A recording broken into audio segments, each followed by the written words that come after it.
皆さんこんにちは。サラリーマンの山本です。いやこのテレックス京都チェンジのですねチームの皆さんもすごいことするなと思って、あれだけのベルリンのですねトークを聞いて、土井さんのこれだけ熱い思いを聞いて、この後佐古さんが来るわけですよ。その間に証券マンを挟むとこれ相当リスクがあると思うんですけども、野球でもですねズバッと2球ストライク取ると1球ぐらい外すんですね。僕は今日はそういう遊びだと思って皆さんにリラックスして聞いていただければと思います。で投資と社会貢献ってもう水と油というか両極端なものなんじゃないかと皆さん思ってらっしゃると思うんですが、そういった側面もなきにしもあらずかなと思うんですけど、ただやっぱり世界を変えようと思うと、今日のベルリンの話でも資金のめどがついたとかですね、いろいろあるし、メリンダ・ゲイツさんがあそこまでできるのもやっぱりマイクロソフトで得た利益がゲイツ財団として還元されていると。やっぱりお金のパワーっていうのはすごい大きいものがある。でお金を持ってるのって突き詰めて言うとここにいる皆さんなんですね。今日ベルリンの会場で金融機関が相当叩かれてて、僕ももう寒いなとか思いながらアゲインストだなと思いながら聞いてたんですけど、その金融機関にお金を預けているのは我々一人一人です。だから我々一人一人がそのお金の行き先をちゃんと考えれば金融機関の暴走を止めることだってできるんじゃないか、そういう問題意識を持ちながらちょっと話聞いてください。でまずこの数字、もう丸が多すぎて桁もわからないと思うんですけども、これ K です。 K なんて言葉僕口にしたことないんですけども、1京7000兆で、もうちょっと分かりやすくすると、ドル換算するとですね212兆ドルなんですね。これ何かというと世界中の金融資産をかき集めた総額残高です。これだけのお金が世界中を今うごめいている。で全くイメージが湧かないので、試しに1万円 0.08 ミリこれ積み上げてみると地球11周しました。あるいは50ドル札だと月に届きます。それぐらいのお金がいつからこれだけ増えてきたのか。実はこれですね、20年前の世界の人口と GDP と金融資産の金額なんですね。で5年後、10年後、15年後、そして今、もう明らかにこのレッドゾーンに入っているのが何かは皆さんお分かりの通り金融資産残高です。私個人的にはその金融市場のサイズ自体が一義的に悪だと思ってません。というのはあまねく富がですね、あまねく人に公正に分配されるのであれば何も問題がない。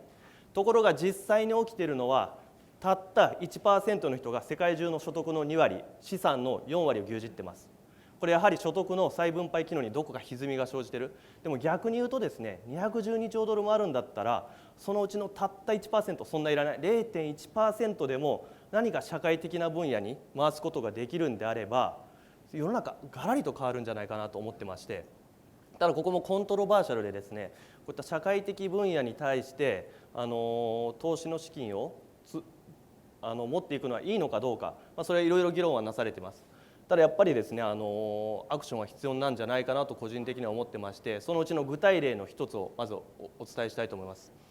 世界中にワクチンがないために亡くなっている子ども、特にアフリカの南部の方とかですねいっぱいいます。でその現状に対して何かしないといけないっていうのはいろんなアクションが起きている中の一つが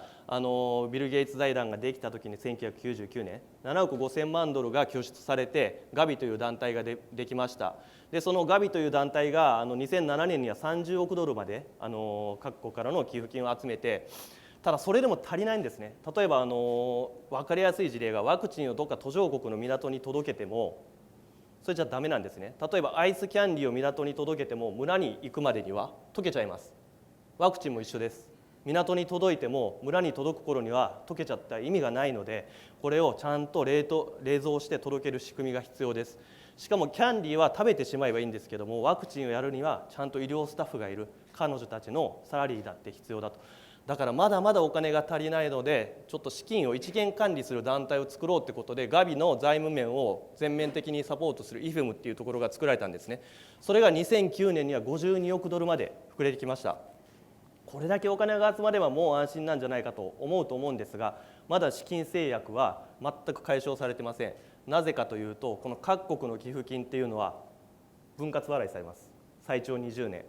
これ各国の ODA っていうのを元を正すと税金なんですね。それを単年度でポンと出すわけにはやはりいかない。そうした時にこうやって分割払いされるんですけども、一方で足元ではワクチンがないために非常に苦労している、最悪の場合亡くなっている子どもがいっぱいいる。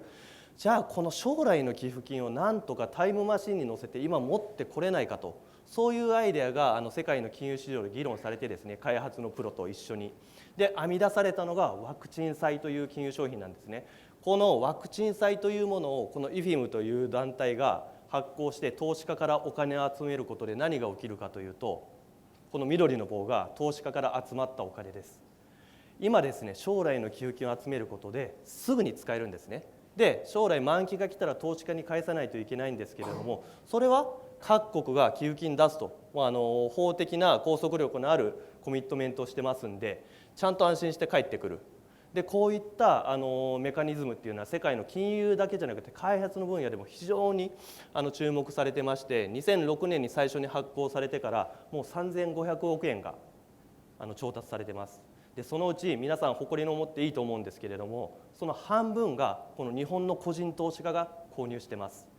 で最初に2008年にワクチン債を日本に持ってきたのは私たち大和証券でして、大和証券が過去4回ですね1200億円ぐらいをお客様にご購入いただいて世界に役に立っていると、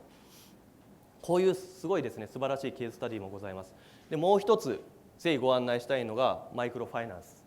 マイクロファイナンスご存知でない方もいらっしゃるかもしれませんが、簡単に言うと今まで援助の対象でしかなかった貧しい方々に対してですね、援助ではなく寄付ではなくビジネスとして金融サービスを提供する。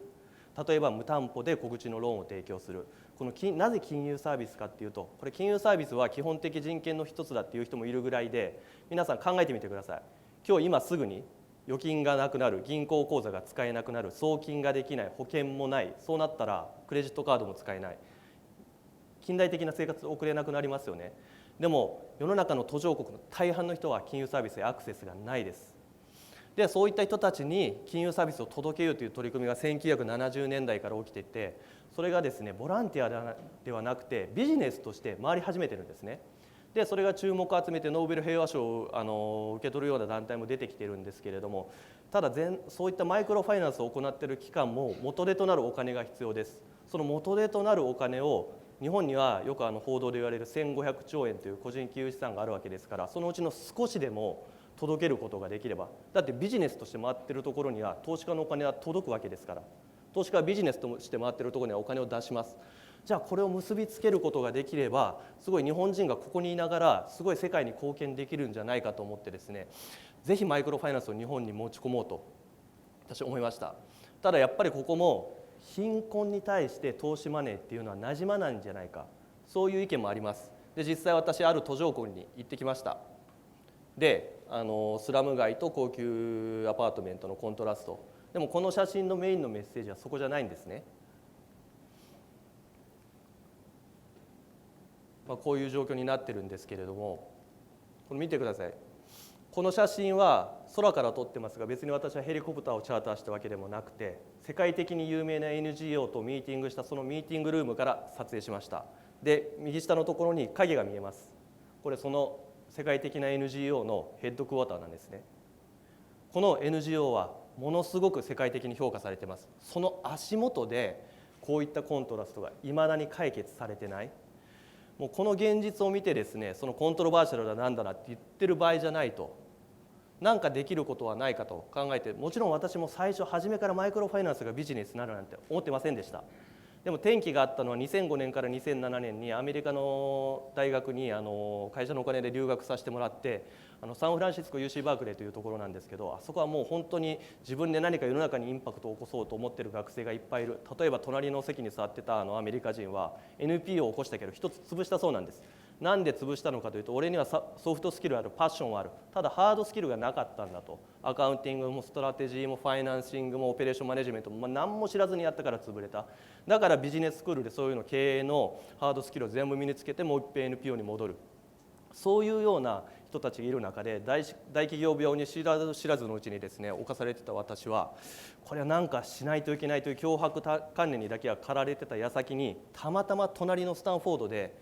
マイクロファイナンス機関とアメリカの投資家をオンラインで結ぶ、もうこれオンライン証券ですね、始めてるのが隣の大学の学生が始めたっていうのを知って、もうこれだと、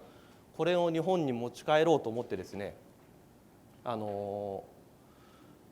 マイクロファイナンスの商品を社内で上げたんですけれども、何回も却下されたんですね。今思うと当たり前で、日本の人たちマイクロファイナンスのことそもそも知らないし、そこにお金を出すなんて人はそうそういるわけもないんですよ。一方で新しいオンラインビジネスプラットフォームを作ろうと思ったら初期コストかかる、運営費もかかる、でもリベニューは全く見えない。これビジネスプランとして崩壊してるんですね。だから私の独りよがりなそのパッションが走ってるだけで、会社としては何も通らない、当たり前です。でそこで一旦ちょっと頭を空っぽにして、新しいことを始めるからといって別に小細工に走る必要もなくて、別にその理想を追い求めるのもいいんですけど、まずお客さんが何を求めてるかっていうのを考えないとビジネスとしては全く成り立たない。ですからまずできることから始めようと。でここでたまたま家で風呂に入ってて気づいたんですけども、当時証券会社の一番の人気商品の一つが世界銀行とかアジア開発銀行がですね発行する外貨建ての債券だったんです。日本はもう低金利ですから、為替リスクを取れるお客様っていうのは安全な発行体の債券だったら買おうと、外貨預金感覚ですよねっていうのがいっぱい各社が販売してました。でふと気づいたんですけど、マイクロファイナンス機関に最初の元手となるお金を出しているのはこの国際機関なんですよ。アジア開発銀行とか国際金融公社。じゃあですね、今までもう散々販売している国際金融公社とかアジア開発銀行に、今回の日本の皆様から集める資金はマイクロファイナンスに使いますと最初から謳ってもらえれば、既存のお客様は今までもマイクロファイナンスに興味がなくても別に外貨投資に興味があるわけですから買うと。一方で今まで大和証券と取引してないお客様もマイクロファイナンスには興味があるということで投資すると。であるいはいろんな商品がある中でどれか迷ってるお客様がこれが一番面白そうだって、だからここでもうリベニューがまるっきり見えたんですね。見えた瞬間に会社でゴーサインが出まして、IFC のマイクロファイナンスボンドっていうものが誕生したんですけれども、これが2009年11月です。でこれは非常に成功を収めまして、日本の個人投資家1万人の方から大体250億円が集まりました。でもうここからドミノ倒しというか、魚のタケノコというかですね、もう今では日本中で5000億円のお金が集まってます。でテーマもマイクロファイナンスだけじゃなくて、いろんなテーマに発行体も多種多様になってきてますし、大和だけじゃなくていろんな証券会社が始めてる。でこれだけのマーケットになってきて、で規模もいいんですけども、私非常に大事だなと思ってるのが、個人一人一人が自分のお金の行き先を考えてくださるようになってきてるんじゃないかなと。例えば2008年から9年にサブプライムショックってあったと思うんですけどあれって突き詰めて言うと、自分のお金が何に使われているか考えてないんですよ。格付け AAA のスタンプだけ押されてリターンもいいと、そこでお金を出してる。お金の行き先なんて興味ないんですね。